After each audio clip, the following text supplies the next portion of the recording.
कश्मीर के पहलगाम में जब पाकिस्तान ने हिंदुओं को चुन चुन कर उनकी पहचान की वजह से मारा था, उसी दिन यह तय हुआ था कि कुछ बहुत बड़ा होगा। और अब भारत ने पाकिस्तान को ऑपरेशन सिंदूर के जरिए ऐसा जख्म दिया है जो पाकिस्तान की आने वाली नस्लों को भी डराएगा।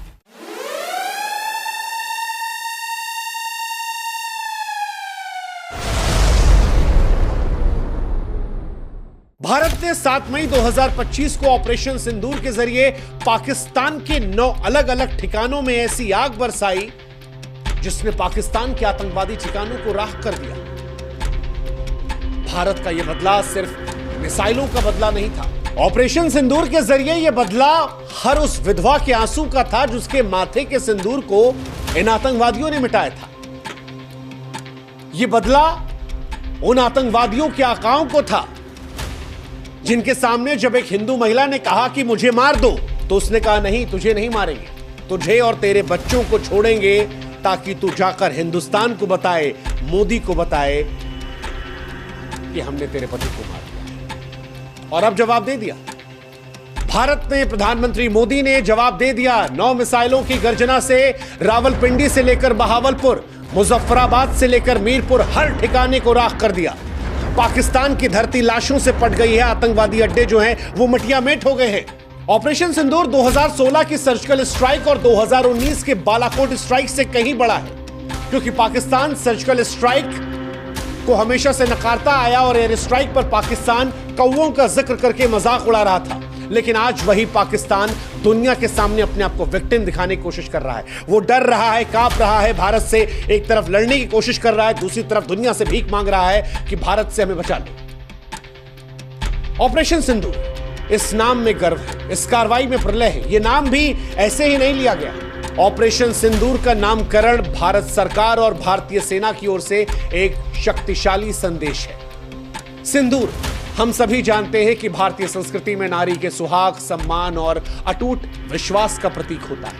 पहलगाम में जब आतंकवादियों ने जाने ली तो उन हिंदू महिलाओं को विधवा बनाया, उनके माथे का सिंदूर छीना और उन्हें जिंदा छोड़कर यह एहसास कराया कि हम तुम्हें अपमानित कर रहे हैं, तुम्हारा सुहाग छीनकर। भारत ने इसीलिए इस ऑपरेशन को ऑपरेशन सिंदूर का नाम दिया और सारी दुनिया को यह बताया कि यह बदला केवल सैन्य कार्रवाई नहीं है, बल्कि हर उस महिला के आंसुओं का जवाब है जिसने अपनों को खोया था। ऑपरेशन सिंदूर हर उस विधवा को एक सच्ची श्रद्धांजलि है जिसके सुहाग को आतंकवादियों ने छीना था। ऑपरेशन सिंदूर उन आंसुओं का जवाब है जो विधवाओं के, उनके बच्चों की आंखों से बहे थे। और यह नाम सारी दुनिया को बता रहा है कि भारत अपने लोगों के सम्मान, उनकी रक्षा करने के लिए कितना संवेदनशील है, कितना दृढ़ है। ऑपरेशन सिंदूर भारत की सांस्कृतिक संवेदनशीलता और आतंकवाद के खिलाफ उसकी अटल प्रतिबद्धता और अपने नागरिकों की रक्षा का जीता जागता सबूत है। ऑपरेशन सिंदूर से पहले लगातार हम और आप ये सोच रहे थे कि भारत सरकार कार्रवाई क्यों नहीं कर रही, क्योंकि सर्जिकल स्ट्राइक 11 दिन में हो गई थी, एयर स्ट्राइक 12 दिन में हो गई थी, इस बार 14-15 दिन हो गए। लेकिन भारत सरकार ये जानती थी कि पाकिस्तान इंतजार कर रहा है और इसीलिए इस बार पाकिस्तान को बेवकूफ बनाया गया, उसे मॉक ड्रिल के भ्रमजाल में फंसाया गया। 6 मई 2025 को भारत की तरफ से ऐलान होता है कि 244 क्षेत्रों में मॉक ड्रिल किया जाएगा। भारत ने यह संदेश दिया कि 1971 के बाद यह पहला अभ्यास होगा। भारत किसी बड़े हमले की तैयारी कर रहा है, लेकिन उस मॉक ड्रिल का मकसद पाकिस्तान को भ्रम में डालना था और पाकिस्तान उस भ्रम में फंसा। पाकिस्तान ने युद्ध की तैयारियों का संकेत मॉक ड्रिल को माना, सेना को हाई अलर्ट पर रखा, उसकी खुफिया एजेंसियां भारत के अगले कदम का अनुमान लगाने में उलझी रहीं। लेकिन यहीं पर भारत ने तैयारी की और फिर पाकिस्तान के 9 ठिकानों पर आतंकवादियों के अड्डों को तबाह कर दिया। ऑपरेशन सिंदूर से पहले वो जो मॉक ड्रिल था वो भारत का मास्टर स्ट्रोक था जिसने पाकिस्तान को पूरी तरह से चकमा दिया। अब पाकिस्तान दुनिया के सामने रो रहा है। पाकिस्तान ये दावा कर रहा है कि भारत ने उनके नागरिक क्षेत्रों को निशाना बनाया। पाकिस्तान ये दावा करने की कोशिश कर रहा है कि हमने बच्चों को निशाना बनाया, झूठी झूठी कहानियां बना रहा है। लेकिन भारतीय सेना हर उस कहानी को बेनकाब कर रही है।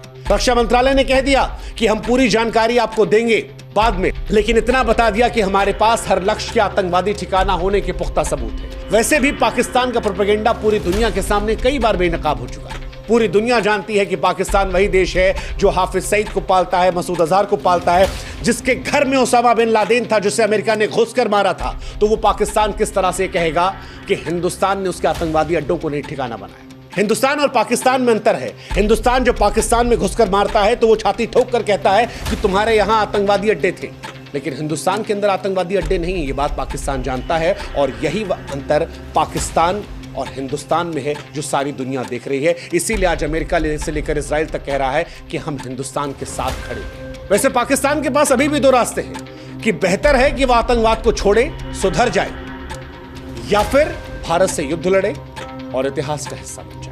और अगर पाकिस्तान को यह लगता है कि पाकिस्तान हिंदुस्तान को वो जो सीमा पर फायर कर रहा है या अपने F-16 का ठोस दिखाने की कोशिश कर रहा है, तो उसे प्रधानमंत्री नरेंद्र मोदी के उस वक्तव्य को याद कर लेना चाहिए जिसमें प्रधानमंत्री ने कहा था कि मुझ में रिस्क लेने की क्षमता औरों से कहीं ज्यादा है। अभी वो समय नहीं आया कि मैं रिस्क कितना ले सकता हूं उसका एहसास किसी को कराऊं। और आज उसका एक बहुत बड़ा ट्रेलर या कहें कि एक शॉर्ट फिल्म ऑपरेशन सिंदूर के जरिए हिंदुस्तान ने दिखा दिया पाकिस्तान को। अभी भी वक्त है कि पाकिस्तान आतंक से दूर हट जाए, वरना ऑपरेशन सिंदूर का बड़ा वर्जन जो है वो पाकिस्तान को देखना पड़ेगा।